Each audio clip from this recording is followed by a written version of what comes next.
maintenance time. Let's go. All right, guys. Yep, I'm down on the floor today.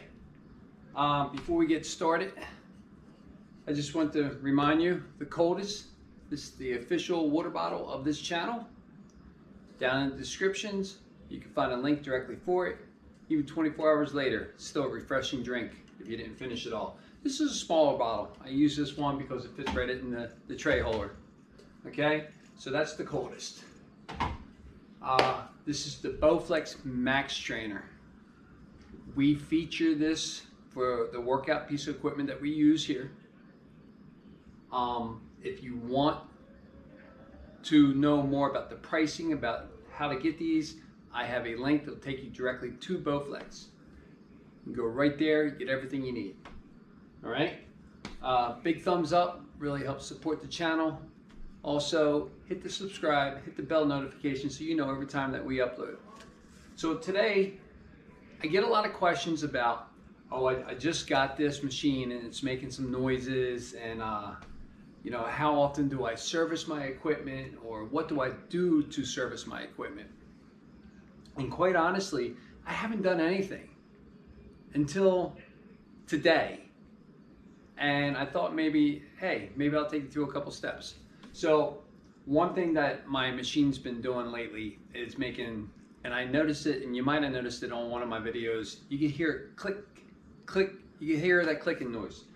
Now, a lot of times what happens is people, they notice that these feet have movement, but it is designed to move, okay?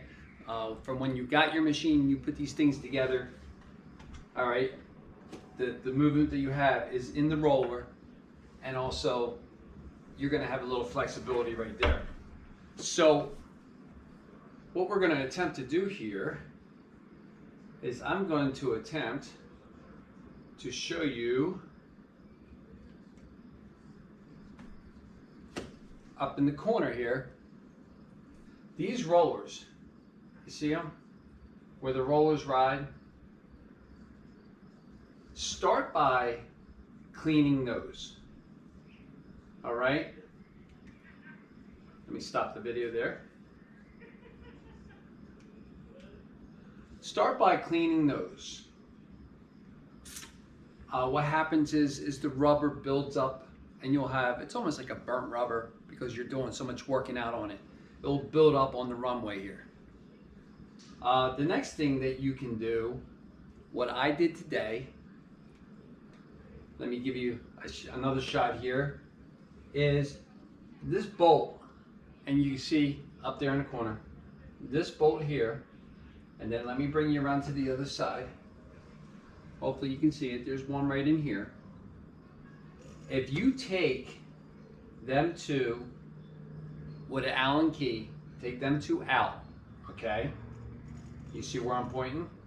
That shaft comes out this way, straight through. The hole on this side is bigger than the hole on this side. That's what makes it lock in. So you can pull that shaft out of there, pull your roller out of there, and the bearings inside, the ceramic bearings inside of here, I don't know if you can see right down in there. I'm sorry if I'm looking away from you, but you can see right up here in the corner. So that ceramic bearing down in there, you can run some grease on there, okay? That's one thing. That's the second thing that you can do. Another thing that's come up here is you can pull off these caps, okay? Pull them off. There is another nut right there. I noticed today that I had some movement in here, and that's where my clicking was coming from. One thing that you can do is go to your local hardware store after you have used these for a while, and if you see any kind of movement like I had on mine, just because of how much we use these, you can get another nylon washer, plastic washer, metal, whatever, and just take up the space in there a little bit, okay? Another thing too, inside of my rollers, I'll show you on this one over here. See this second one over here? That comes out the same way. Comes straight out, okay? And I ran a little bit of grease inside of there. and just lubed everything up. All right, so that's the rollers. Here, I'll give you a bird's eye view of what I was talking about the movement back and forth. You see it moving? It's designed that way, guys. Okay, I'll show you on this one too. All right, back and forth. Okay, it's designed that way because of how much torque you give these machines. So make sure you check those. Also too, see these little, they're not little, but at the base, the Allen nuts. Double check those. Just for regular maintenance. When you're done checking, oh, I just hit my head. How about that? You're done checking, put your caps back on. Okay, put them right back on there. Now I'm going to show you one more thing here too. Sorry if my head goes out of the shot. Now there was 4 screws, 2 here, and also 2 over here. I took them out ahead of time, guys. I'm going to pull off the cap. It's that simple. And down inside here, let me see if I can take you down in there. I know it's hard to see, but right down in here, there's straight down, you'll be able to see, but the belt's down here. You can just reach down, make sure that you know, look at the tension of the belt. I should have had the light in here, but it's okay. You get the hint of it. That's where your belt goes, and then just put your lid back on. Okay? And then also too, on your handlebars here, you have these 3. Remember that when you put it together? Double check those. Okay? So, double check all those. And just make sure everything is nice and tight for you. Turning off this camera. So, this is the first time I really did maintenance on this machine. So I've been getting a lot of questions about it. How often do I do it? What do I do to do it? So that's basically the rundown. So to recap, you know, down here on the runways, make sure that surface is nice and clean.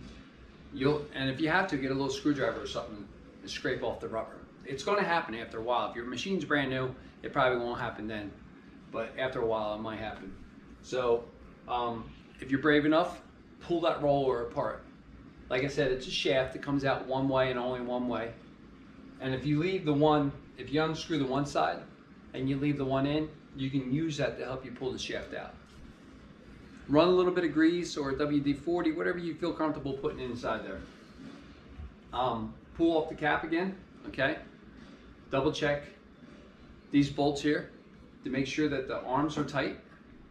If there's any movement back and forth, go to your local hardware store, get whatever size washer you need, take up the space, whatever you need. You might not even need anything. Okay, double check the ones on the neck up here, and hopefully if you have any kind of noise, that eliminates whatever the problem is. So that's what I do. Hopefully this helped you. You know as well as I do, man, once you start getting into the workout on this machine, you really start cranking it out and really putting this machine through some abuse. The last thing you need is an annoying noise like I had the one time, or even a possibility of something coming apart. So just double check your machine, all right? I hope this really helped you, and I'll see you on the next workout.